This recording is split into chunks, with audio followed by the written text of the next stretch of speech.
All right, we got a 1v1 for you guys here. I'm going to be squaring off against DahvPlays. He's going to be playing the fearsome Bretonnians, and I will be the skittering hordes, the vermintide themselves, Skaven. So let's take a look at our armies here. So with my Skaven army, I went with, the kind of typical kind of formation you go, right? With many layers to kind of go through before you get to the cookie jar in the back, which is the lovely warp lightning cannons. Now, in our front, we just went with some nice clan rats with shields. We are playing against Bretonnia. They do have access to a lot of range firepower at a very low cost, so I wanted some shield play in there. The center line, or I guess the secondary line, has a nice portion of clan rats with spears, followed by a nice bodyguard of rat ogres. Now, one thing that I don't think I've seen enough in the kind of early play with the Ever-Chosen Invitational is one of my favorite units, the Rattling Gun Weapons team. Now these guys are pretty rad because they do a nice amount of AP damage, 339, which is pretty great. This is not the Regiment and Renown version of these guys. This is just a standard variation. But they have this awesome ability called Suppressed, meaning that anything that they shoot gets a huge reduction to their speed. Of course, the big caveat to that is that they have 145 range. You can see here that this is pretty much the end of their fire arc. So anything charging into them, they can get into that cookie jar pretty quickly and pop those gunners. So you do have to really be mindful because they take a long time to set up and shoot. So you do have to be very, I guess, careful with how you're using them. In addition to that, we're in the very back, we have Zap Zap. It could claws Zap Zap here. The warp lightning cannon, which is shooting down range right now. Now, I will just, let's just pause this here real quick. I will make just an on-the-spot critique about my build. The Ikit Zap Zap is a really great warp lightning cannon. For 200 more points, you get a lot of really great killing abilities here. You get a lot more missile damage onto this thing. And you get, of course, the Zap ability, which adds 10 more seconds to the ability to recharge. Now, this is a very situational Regiment of Renown. We've compared things like the Hammer of Witches. The Hammer of Witches, I think, is around 300 or 350 points more than the standard Empire Great Cannon. So with the Ikit Zap Zap, you don't pay as much and you get a lot more. So it is a little bit better of a Regiment Renown siege artillery piece. But when you're playing against Bretonnia, there's not a lot of ability recharges you really have to deal with. This thing is really going to be geared more towards any of the undead races, Vampire Coast, Vampire Counts, Tomb Kings, or really actually any of the dwarfs. If you're fighting these things against runesmiths or against rune lords, you're going to reset their runes. But they're probably their biggest advantage is going to be against greenskins, being able to delay that wall ability. So I guess that's an on the spot right there. I really just wanted to bring it because it's fun. Dav brought a lot of fun stuff as well. We're trying to just have as much fun as we can in this kind of early access portion of the game, so we can just show off fun things. Let's have a good time. So behind everything, we have some clan rat spears to kind of shore up the back line, kind of keep these pockets isolated. On the far right, I have got another Regiment of Renown unit here, the Doom Wheel, the Wheels of Doom. Now this thing has 203 missile damage. That means that's like 124 more missile damage than the standard variation. So you get a lot of, I think it's like 200 or 250 points more than the standard Doom Wheel. You get a lot more punching power on this thing. In addition to it, it's covered in blue piping and awesome blue smoke, so it's really cool. Now, lore choices, of course, we went with Ikit Claw. I mean, we can't not. Now, one thing to note here is that take a look at his missile damage. That's 237. That's 30 some odd more missile damage than even the Regiment of Renown Doom Wheel. So this guy can just chunk out damage. In addition to that, he has his Storm Demon ability here, which launches a little mini tactical nuke at things. He gets his awesome unlimited power, which is like a souped up version of an arcane conduit. Then he gets Brass Orb. Now, the nice thing about Brass Orb is when you cast it, it is a vortex, but it casts almost instantaneously. And when it does, it'll lock things down very fast. They can't move through it. It'll suck them up into it. So you can really duel this, or I guess combo this with Warp Lightning and do a crap ton of damage, especially because Warp Lightning only costs 5 winds of magic. You've got access to unlimited power, so you're really getting a lot of value out of these two abilities stacked up. We went with Howling Warp Gale because, Bretonnia, flying things, it's a must. Look at that, awesome. Look how cool that is. And lastly, fan service here, Plague Priest on the Plague Furnace, got to do it. And this is, of course, just the summons, Vermintide and Pestilent Breath. We get the innate Billowing Death from the Plague Furnace itself, and, of course, Frenzy. And where is Pestilent Breath? There it is. Sorry. We only took Vermintide. We did not take the the Plague Priest summoned us up. So let's get this here going, and while this goes in real time, we'll take a look over here at Dav's army. He went with a nice front line of mixed in spearmen, battle pilgrims, foot squires, then battle pilgrims, then foot squires, then battle pilgrims, and then more spearmen. Now this is a really nice front line here. It's going to be very durable against my front line and be able to deal with a lot of it. I know I speak very negatively of battle pilgrims, but in this matchup they do quite well, especially against maybe even Vampire Coast or Counts.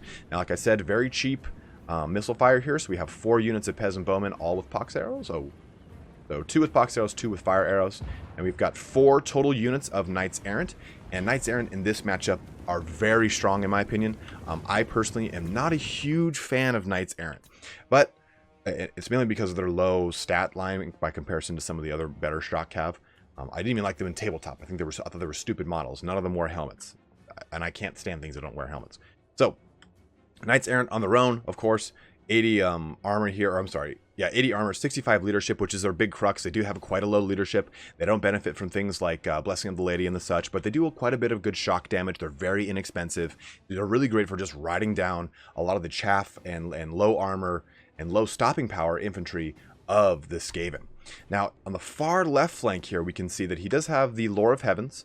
Now that's going to be really great here because of the Wind Blast. Boom! That does so much damage to the kind of bunched up Skaven front line. In addition to that, we're going to see the Regiment of Renown unit of Knights Errant, the Defenders of the Fleur de Lis. Now these guys add Immune to Psychology as well as Frenzy, which is a nice little addition here. They also get some nice anti-infantry in there. Now the big thing here is, of course, the man of Manon himself, Poseidon, Broseidon, Alberic de Bordelou. Now this here, of course, is the new trident that comes with the DLC. It's just going to be there. It's just added in. Now he does have Wrath of Manon, which is kind of like a watered-down Wind Blast. It does very well in this matchup in specific, but in general, it is a pretty lackluster ability. It does have Discourage attached to it, so it's even going to be more advantageous against Skaven. Of course, he does have Heroic Killing Blow, which is really great for sniping out lords, and his typical kind of kit. There is the Braid of Bordelou as well on this guy, so give him some bonus versus large and his leadership. Let's go ahead and get this battle going in earnest here. There's also a little harrying play with these mounted yeoman archers on the far side there. I'm just kind of trying to screen this out, keep these clan rat spears in good kind of defensive position. You can see these guys are already starting to rip into these spearmen men at arms. In the tabletop, they would always talk about how these Ratling guns would just rip through even their own clan rats. It was always kind of a really cool dichotomy for those things. Just jumping into it. And just engaging across the front line, we just want to keep things kind of occupied right now. We do have a lot of stuff to deal with as much as the firepower that is coming our way. We have to get up into that as fast as possible. We have rat ogres that can charge through and do quite a bit of damage, but those foot squires, everything for the most part is going to make quite quick work of our clan rats, so we have to do something quickly. Getting a nice good Vermintide summon in the back line there is going to be able to disrupt both these units of peasant bowmen. We have a summoning in the back line here, getting some extra damage onto our Rattling guns. Looks like I missed that from the Lore of Heavens there. Sorry about that. But the Zap Zap was focused on the Damsel of Heavens and has broken her already. A nice good charge from the Defenders of Fleur de Lis into the Rat Ogres, breaking them so fast. Those Defenders of Fleur de Lis are just going to nuke them, moving our Zap Zap onto them as well. But, oh man, look at this.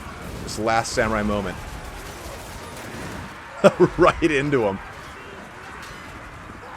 Skewering those guys, getting still just bombarded though with the Zap Zap. It is preferably that when you take the Warp Lightning Cannon, you do want to focus it against those large creatures like that. Of course, we don't have anything that's flying to take a ton of damage out of the sky with, so using it against any kind of heavily armored cav is another great unit you can choose, or maybe even just their Lord. Now, I think I did choose the Lord. Yep, we can see that. That is focused on the Lord, on Albrecht himself, doing quite a bit of damage here. Getting those spears diverted into these Knights Errant as fast as possible. One of my biggest things with Knight Errant is that if you take a look at their stats, I mean, 80 armor is a lot of armor, but they only have a 36 melee defense, and you don't need heavy anti-large AP to deal with them, in my opinion. Getting a nice rear charge from DahvPlays right into the butt of my Rattling gun weapons teams here. That is not going to feel too great. Getting another rear charge right here, coming right for the Zap Zap. Just splitting my micro all over the place. Nice thing here, I do have some Clan Rat Spears I can push into them. Pushing some more Clan Rats on my left flank and right flank into this unit of Knights Errant, but they've already broken my Rattling guns. And you see some Warp Lightning dropping down here right onto Albrecht and the unit I'm engaged with Ikka Claw, nuking tons of these Knights Errant. just all sorts of hot and heavy. Now you can see here the entire firing line of Davs is just focused on my Plague Furnace, which is a really great play. He's trying to get this thing out of the fight as fast as possible. It can do so much damage. It does have an innate ability to use Pestilent Breath, so he's trying to get that out as quick as possible. Now, as I take a big breath, you can see here, we do have the Wheel of Doom still in good working order. Sorry guys, the allergies are killing me. It is just kind of herring on the right side of the battlefield. For the most part, my big kind of, I guess, show-stopping units have been shut down. I mean, both my Rattling Gun teams are killed, but Ikeclaw does so much damage on his mount that he's going to be holding a lot of this battle together, as well as that Doom Wheel. There's not a lot of AP damage. It's going to be able to take those two down as fast as possible, so I can really use these to harass that backline. In addition to that, we do have quite a bit of clan rats that are still alive, and they can threaten pretty heavily into these Knights Errant. So let's kind of see how this progresses.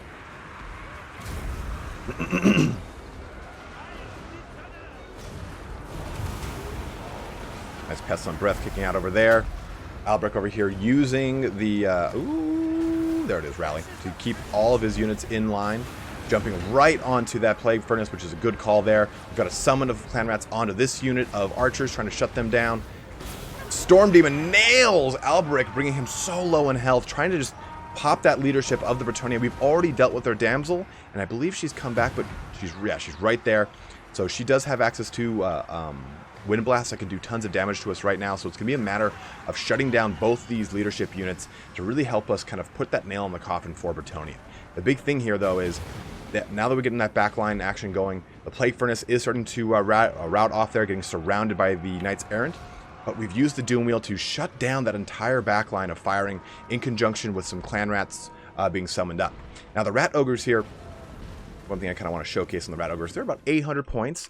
They do AP damage. They've got Frenzy. They're immune to Psychology. So they do also cause Fear, which is great. Both of the Doom Wheel and Ikeclaw's Doom Wheel both cause Terror, so that's really good in this matchup because it does really affect a low leadership army like the Bretonnians. And without a Grail Relic or any kind of leadership from a hero or from a lord, you can really take advantage of that. The Rat Ogres are a great counter, or a great way to at least absorb a good charge from some of the heavily capped that you would typically see in a Bretonnian army. You can see our clan rats are kind of scurrying about here. These Rat Ogres have come back from fleeing earlier and trying to get a good purchase on things.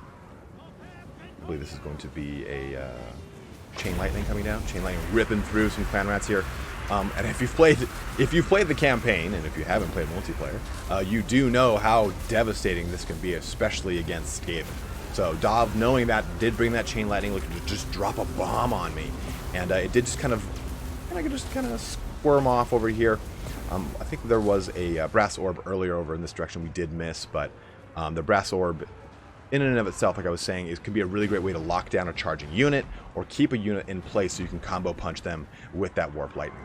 This backline is probably the biggest pocket of Bretonnia they've got left. 2 units of Mounted Yeomen. They've got some kind of haggard units of Knights Errant over here, but they had 2 units of Foot Squires that have just been completely decimated by the Wheels of Doom. There's just not enough AP anti-large to deal with that.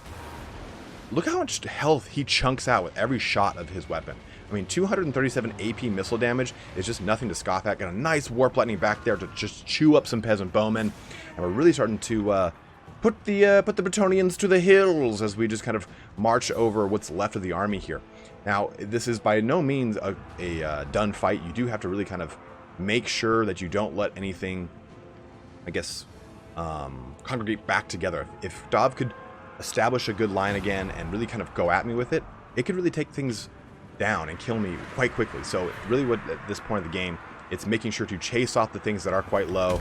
Use, a nice Wind Blast for Dav, just ripping through here. Killing tons of little Skaven, I'm sorry, not Skaven Slaves, but clan rats with spears.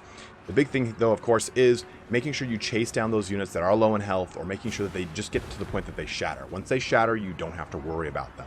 But this Damsel of Heavens was almost nuked off the map, and she's been here the entire time because I didn't push the initiative on her and keep her away from the rest of my army by just pushing her off the map. So I have to deal with it now, and it's going to be just down to Ikit and the Damsel headbutting this giant fucking mouse wheel. And army loss is kicking in here as we pull ahead with a Pyrrhic victory indeed. Let's take a look at that post-battle report here. Like I said, I really like the weapons teams, and I think I did not use them properly. The Zap did get a lot of really good kills here. It was able to really focus down Albrecht quite quickly. 63 kills is nothing to scoff at in this army. Really, though, those weapon teams really didn't return for us. They got 41 and 15 kills, which is cool and all, but they were shut down so quickly, and Dav knew to go right for that and get those guys out of the game as fast as possible. Steel chair, as it is said in Turin's world. But you can see Ikaclaw got plenty of kills with Warp Lightnings. Getting a lot of really great shots with Storm Demon into Albrecht's face. And even you can take a look at how the Clan Rats perform. Pretty well, though. I mean, 34, 16, 20. I mean, that's a good amount of kills for being pretty chaffy, low-tier infantry units. And I'm actually quite happy with that. Doomwheel, though, 127 kills out of that bad boy. 51 from that one unit of Rat Ogres that did not get routed immediately. So let's take a look over here at Dav's army. Like I said, Battle Pilgrims are really strong in this matchup. 162, 32 kills from these guys. 43 and 41 from both the Foot Squires. Those guys do have AP and anti-infantry. The AP is not going to be as advantageous here, but the anti-infantry is just going to be cutting through some Clan Rats. Now, the Archers didn't get a ton of kills, and that's okay, because the majority of the time they were focused on shutting down that Plague Furnace, and I think that's the best play. Getting that Plague Furnace out of the game means you're dealing with a unit or essentially a chariot unit that is not going to just maraud through your entire line.